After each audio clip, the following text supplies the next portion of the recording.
Unity of Houston is an inclusive church where we seek to understand and live the teachings of Jesus and other spiritual masters. At Unity, we welcome all people from all spiritual paths and every walk of life. We celebrate the diversity of our city and of our world, and we teach love, tolerance, and oneness, seeking to live in harmony with open minds and open hearts. Wherever you are in your spiritual path, you are always welcome at Unity. Join us and discover that the life of your dreams is already within you. And I know that, I just want to say this too. Most of us didn't grow up in Unity. Most of us come from another tradition. And that kind of expressive style that evokes in some of us, that may feel odd to you.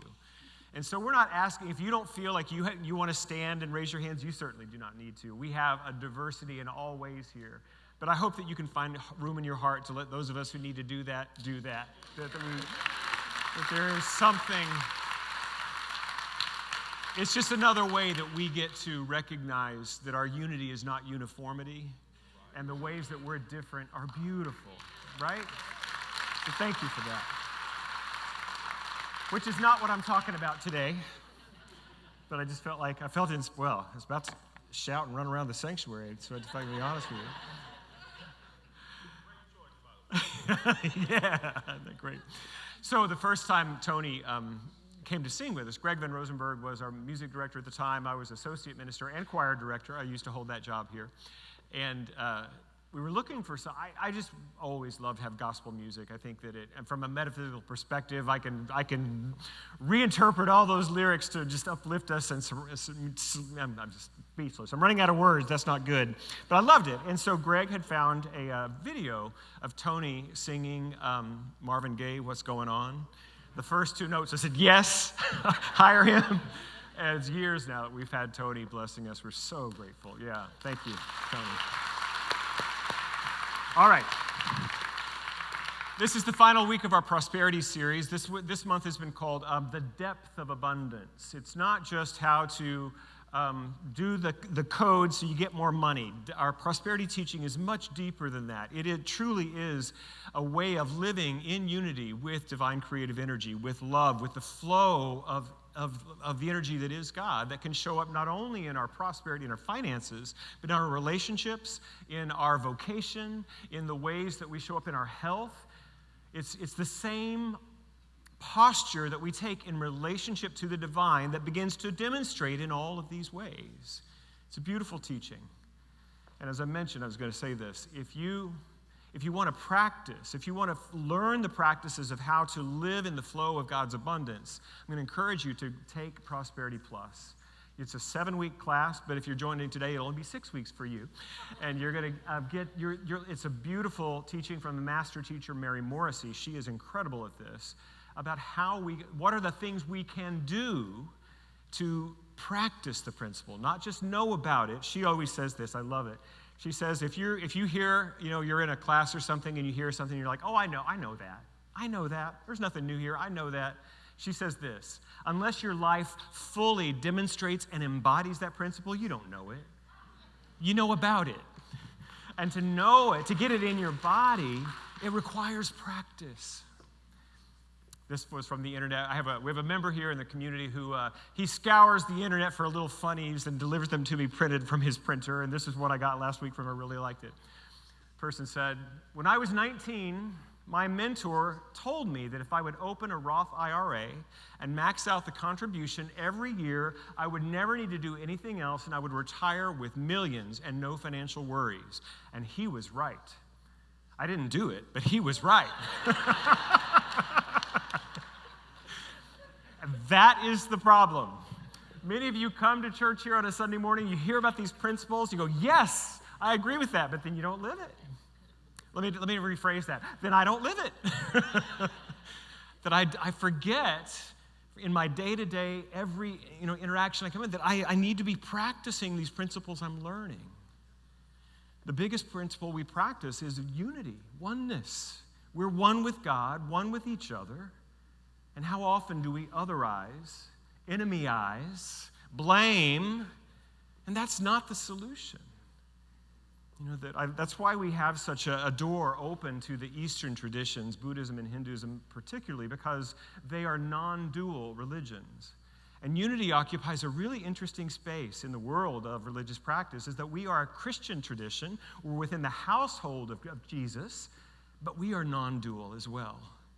That our philosophy is much more akin to the Eastern traditions. I often say sometimes, some people get offended by this, I don't mean to offend anyone, but we're a Christian church with a Hindu soul. That we truly believe in our oneness. That there was no fall from grace except in consciousness. That there is no such thing as original sin. There is only the original blessing that God created. We are created in the image and the likeness of the divine, and we only have to rediscover that. And then we begin to live it. I still haven't even gotten to my talk yet, so let me go over here. Here's what I want to talk about today. I don't know why I'm in a mode right now where I'm telling you what my 3 points are, but here they are today. The first is you got to get with God.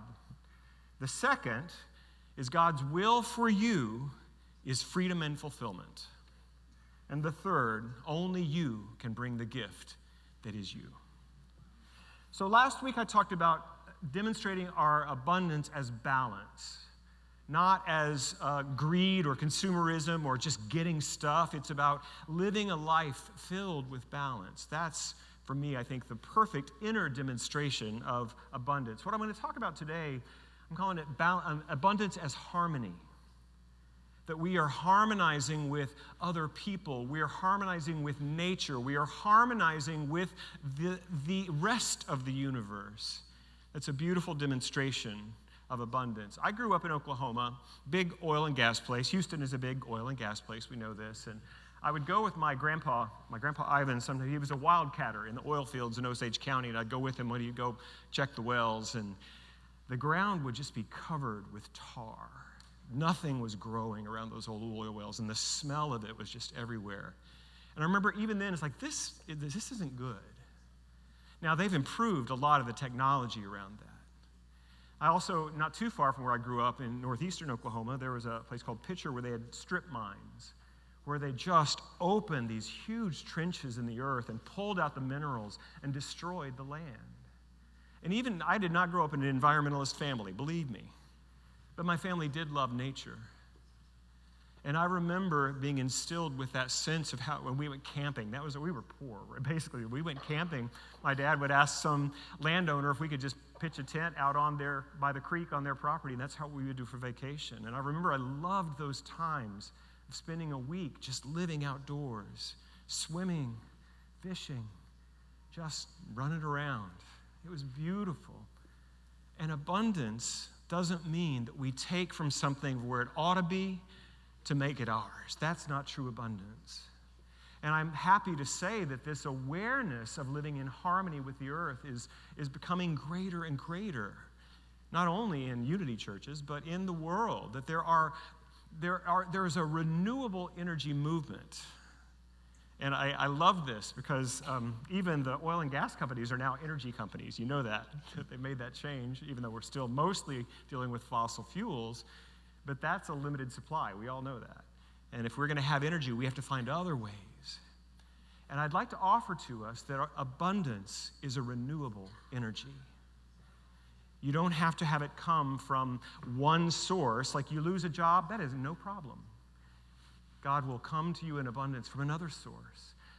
I'm in recovery, as many of you know, and a friend of mine had gotten sober in a Wall Street 12-step meeting. And he told me that they had a tradition there. And, that's like high finance, high intensity. And whenever anybody lost a job, their tradition in that meeting was to stand up and say, I lost my job today. And then everyone else gave them a standing ovation. Recognizing that job was not the source. Their higher power was their source. And this was an opening for something new to happen. Isn't that powerful? So we're not going to do that. Who's lost their job? No, we won't do that now. I understand that we want to be calmed and assured by having it where we want it to be. But that's the magic and that's the difficulty of practicing spiritual abundance. We have to release our attachment to form and trust source. That's God. And I know we come from a lot of different backgrounds, and some people only associate God, the word God, with the Father, male, punishing, angry being in the sky. That's not the God we're talking about here. I call it God because that's the biggest word I know. There was a Unitarian minister once I heard on a radio interview. She said that she was sitting on a plane once, and that awkward question, and the person next to you says, "And what do you do?" And she said, "I'm a minister." And the person said, "Well, I don't believe in God." And her response was this: "Tell me about this God you don't believe in. I bet I don't believe in him either." We do not teach that the divine is ever against you, ever judges you, ever punishes you. That is not the God that we teach in this church. Nothing can separate us from the love of God. Now, we can have the experience of separation, but guess on which end of that relationship the block is put up? Right here. Our consciousness is not open to the flow of God's love, peace, joy, power, and so we don't experience it. And here is the beauty of this practical Christianity. We used to call unity that. Practical spirituality is we give you practices so you can change your mind about all that. You begin to think differently, act differently, speak differently, and you experience life more abundantly. That's what we're about. So, Jesus of Nazareth, beautiful master teacher, gave us the key to abundance. There's a passage I'd like to read. This comes from Matthew 19. A man came to Jesus and asked, "Teacher, what good thing must I do to get eternal life?" "Why do you ask me what is good?" Jesus replied. "There is only one who is good. If you want to enter into life, keep the commandments." "Which ones?" he inquired. Jesus replied, "Don't murder. Do not commit adultery. Don't steal. Do not give false testimony. Honor your father and mother. And the biggie, love your neighbor as yourself." "All these I have kept," the young man said. "What do I still lack?" And Jesus answered, "If you want to be perfect, go sell your possessions, give to the poor, and you will have treasure in heaven. Then come follow me." When the young man heard this, he hung his head, went away sad, because he had great wealth. Then Jesus said to his disciples, "Truly I tell you, it is hard for someone who is rich to enter the kingdom of heaven. Again, I tell you, it's easier for a camel to go through the eye of a needle than for someone who is rich to get into the kingdom of heaven." The disciples heard this. They were greatly astonished and disturbed, and they asked, "Well, then who can be saved?" And Jesus looked at them and said, "With man, with human thinking, this is impossible. But with God, all things are possible." The key to this teaching is in those two little words, with God. You got to get your mind right. You got to stop being attached to the facts that your life, that your eyes, your senses are giving you, and you have to have as your ground rock, the foundation of your way of being, the truth.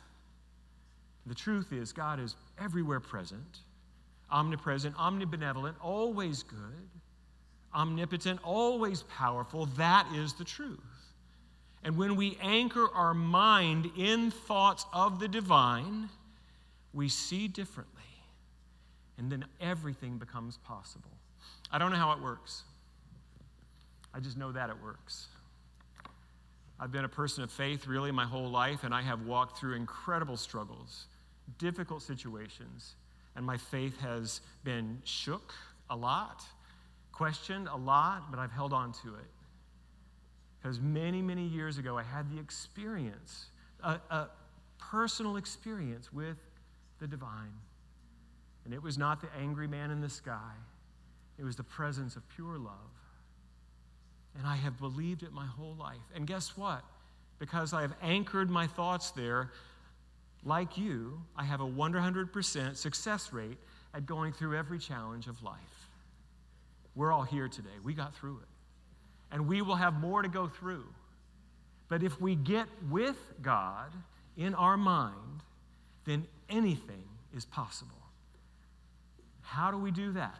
How do we take our eyes off the condition and place them on the truth? Earlier in Matthew, in the Sermon on the Mount, Jesus says, "Seek first God's kingdom and righteousness, and all these things will be given to you as well." See, the story of the rich young ruler, he wasn't willing to let go. It's not just that, I'm not going to ask you to sell everything you have and give it to Unity of Houston. And that's not the point. It's a metaphorical way of understanding. It's where is our source? Is it our physical good, or is it the divine presence? And what Jesus taught again and again in what has come to us through the centuries is don't store up treasure on earth. Place your attention on spiritual reality. But he also says, and all your material needs will be met. The lilies of the field, the birds of the air. If we live our life on spiritual principles, it demonstrates as abundance in all the affairs of our life. That is the teaching. We've got to get with God. Here's what Eric Butterworth, one of our wonderful Unity ministers, says about it. Turn from the appearance of lack to the reality of affluence as you declare for yourself something like this: I establish myself in the limitless substance of God, and I have abundance. Repeat after me. I establish myself in the limitless substance of God, and I have abundance. Now that's an affirmation. Isn't that beautiful? He goes on to say this. This is a profound realization. But remember, these words do not become true because you affirm them. This is the common confusion about the practice of affirmative prayer. That if you speak words of truth over and over, you will impress them on the unconscious mind, and thus they become true for you. No. They do not become true because you affirm them. You affirm them because they are true. Do you get that? And when we use affirmation, when we use affirmative prayer, we're not trying to get God to give us something. I said it last week. God is not a vending machine in the sky. We're trying to get our mind with God. We're trying to rewire the neural pathways so that when we are faced with a lack situation, a scarcity situation, we don't believe the evidence of it. We go to the truth that is beneath it, is that God is present. God is here. Even in this divorce, even in this diagnosis, even in this bankruptcy, God is here, and all is well. And how many of you know this? The greatest entrepreneurs and innovators, they've all failed many times because they know that there's something in them that will be expressed as success if they just don't quit. That's really the answer. Just don't quit. All right, that was all the first point. I got to get moving on. So I want to read a verse from the Bhagavad Gita, which is a beautiful Hindu scripture. This is chapter 6, 29 and 30. The true yogis, uniting their consciousness with God, see with equal eye all living beings in God and God in all living beings. For those who see me everywhere, and see all things in me, I am never lost. And that one is never lost to me. Beautiful passage that beautifully demonstrates what we teach in Unity of oneness. And by yogi, it means one committed to the path of discovering divinity. That when we are committed to this path, we will begin to see God in every situation. We will begin to see God in every politician. Well, not that one, obviously. That one can't be a demonstration of the divine. No. Yeah, even in that one. We will begin to see God everywhere and in all beings. And let me ask you this. If you believe that the earth is just something to be used up for our immediate pleasure and discarded, how are you going to treat it? But if you see the earth as divine, if you see other living things as divine, how will you be in relationship with it? You see, it changes us to enter into this consciousness. God's will for you is for your freedom and your fulfillment. I still pray the prayer, not my will, but thine be done. But my will I'm talking about is my ego. It's the separate self, the part of myself that is attached to form and material possession. That's the part of myself. That will is going to get me nowhere I want to go. So when I pray the prayer, thy will be done, the higher self, the higher consciousness of my connection with the divine, of God, in me, let me be in that. Now, I grew up in a church that taught me that God will is you don't get to do anything fun. Remember that? No dancing, no drinking, no kissing, none of that. Nope, you don't get to do any of that. And so I had a lot of teaching that God's will was no fun. And then I get here, and people say, no, God's will is for your happiness, for your freedom, for your joy. Now, what I had to learn was some of the ways that I thought were happiness and joy and freedom were self-destructive. They weren't true paths to happiness and joy. Another Hindu teacher, actually, he's not Hindu, I'm mistaken. He's Indian, but he's a humanist, Rabindranath Tagore. He said this, I dreamed that life was joy. I awoke and found that life was service. I acted and found that service was joy. That when we get in touch with this spiritual reality, what brings us joy and what lights us up will begin to change. That we are now in relationship with the divine with every person we know. That we're now in the relationship with the divine in our job, with our own bodies. It changes everything. And your freedom and fulfillment does not come through worldly pleasure, although we don't have anything against worldly pleasure. We trust you to manage what you can and can't do on your own. But your freedom and fulfillment, this is God's will for you to rise up in your life and have the best, most full and rich experience of life imaginable for you. That is what we teach here. Nothing is being withheld from you. This is not scripture, but it feels like it to me. The late, great poet Mary Oliver wrote this. When I am among the trees, especially the willows and the honey locust, equally the beech, the oaks and the pines, they give off such hints of gladness. I would say they save me, and daily.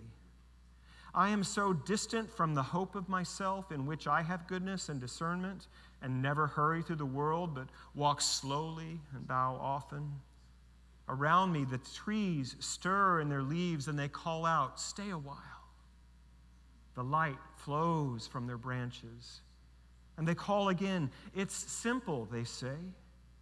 And you too have come into the world to do this, to go easy, to be filled with light, and to shine. That describes for me abundance in harmony with all life. And there's a reason that God's will is for your freedom. There's a reason why Jesus said, I've come that they may have life and have it more abundantly. You need to have your needs met so you're free to give your gift. Mary Morrissey even says that everybody needs enough money so they're free to give their gift. And if we're hung up in a sense of scarcity and limitation, that's where our attention and our energy goes. We need to have that experience of communion. I picture Mary Oliver standing among those trees, being inspired to give us such beauty in that poem. Communion, ease, go easy, shine. Rumi, the Sufi poet, tells a story, and I also got this from Mary Morrissey. I really want you to go take that class if you haven't. And if you have taken it, take it again. It's so good. But there's a Rumi teaching story. He said, it's as if you were sent here from a far-off kingdom, but with one purpose. And no matter what else you do or you do not do, if you accomplish this one purpose, nothing else matters. And no matter what else you do or do not do, if you do not accomplish this purpose, nothing will matter. The purpose is the discovery and delivery of the authentic self. God doesn't need you to be Mary Oliver or Michael Gott or anybody. I'll tell this story quickly. I've elaborated more than I intended to. in 2000, I think it was 2000, newly in recovery after a relapse, I was attending a music conference at Agape International Spiritual Center in LA. And we're doing a visioning. The conference was for music directors and New Thought musicians, and we're doing a visioning, and Michael Beckwith is leading in the visioning, and Ricky Byers, his wife at the time, was playing beautiful music. And the first question of the visioning is, what is the high vision for my music ministry? And I'm open. I'm willing to hear just whatever God has for me. And what came instead was the voice of my critic that said, who are you kidding? You're never going to be as good as Ricky Byers. So who are you kidding? And I was heartbroken in that moment. Like, man, I've done all this spiritual work. I've been doing therapy and recovery and unity and New Thought, and I'm still in that trap of comparing myself to others. And then in that moment of like disappointment and heartbreak, another voice spoke within me. Only twice in my life have I gotten a message from somewhere. It may well just be my higher self existing in another plane of dimension. It might be God, Spirit, I don't know. And it wasn't in words, but I heard it, and it was immediately, I could give it to you in words. And the message was simply this: Michael, I'm trying to give you an experience of your life that is pure joy. And every time you compare it to somebody else's, you shut that joy down. And so the next thing that happened, I had what we called in the Pentecostal church the conviction of the Holy Ghost. I was aware of how much I had shut down the joy of God in my life. And I began to weep. I remembered what my friend Lee had told, a quote. He had misquoted a quote from Theodore Roosevelt in a talk a few weeks earlier. The quote from Teddy Roosevelt is actually, comparison is the thief of joy. But what Lee had said was, comparison is the death of joy. You're it. You're the one. Stop waiting to be somebody else before you give yourself into this life in a more generous and whole way. We're waiting for you to rise up and own, yes, flaws and all. You're enough, just as you are. And there is more joy, more fulfillment, more freedom waiting for you than you've ever experienced if you're willing to step into that place of yes. I'm going to close with a quote from the Talmud, from the Jewish tradition. And it's based upon, if you know, the Talmud was the teachers, the rabbis, would take a well-known piece of the Torah, the Bible, and then expound upon it. This is expanding upon the verse from Micah, chapter 6, verse 8. He has shown thee, O man, what to do. What the Lord requires is that you act justly, love mercy, and walk humbly with God. And this is what the rabbi wrote in the Talmud. Do not be daunted by the enormity of the world's grief. Do justly now. Love mercy now. Walk humbly now. You are not obligated to complete the work, but neither are you free to abandon it. We're the ones we've been waiting for. Will you join me in prayer?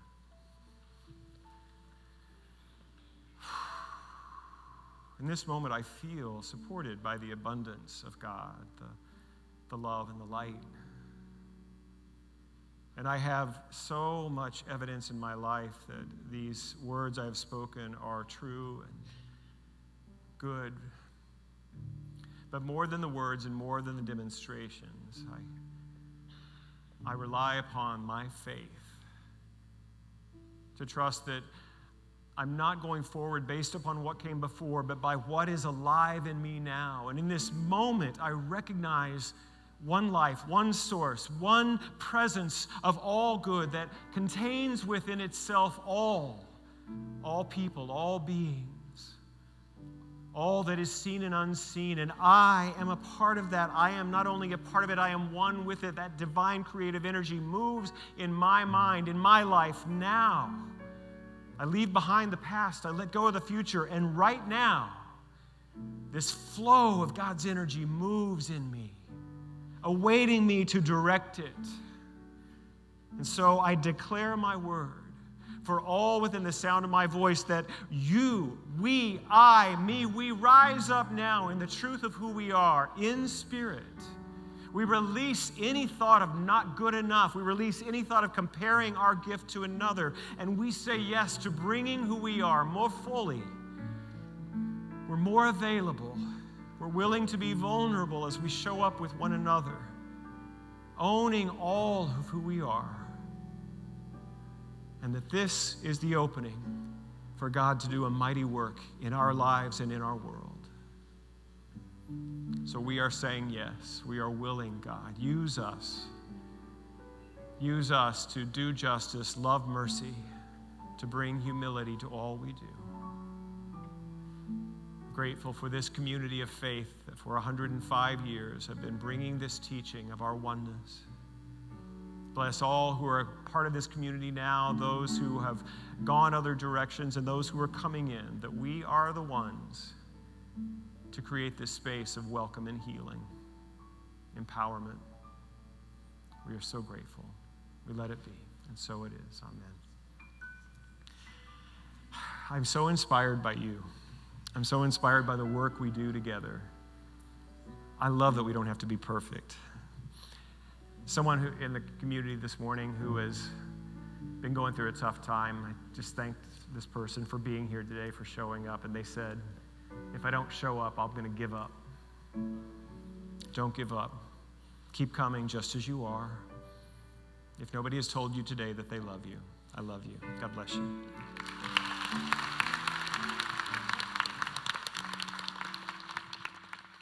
Thank you for watching this message today. I'd like to invite you to join us in person here on campus at Unity of Houston for Sunday morning or Wednesday evening services. If you can't be with us here on our campus, you can still join us live on Facebook or on our website, unityhouston.org, Sunday mornings at 11 a.m. Central.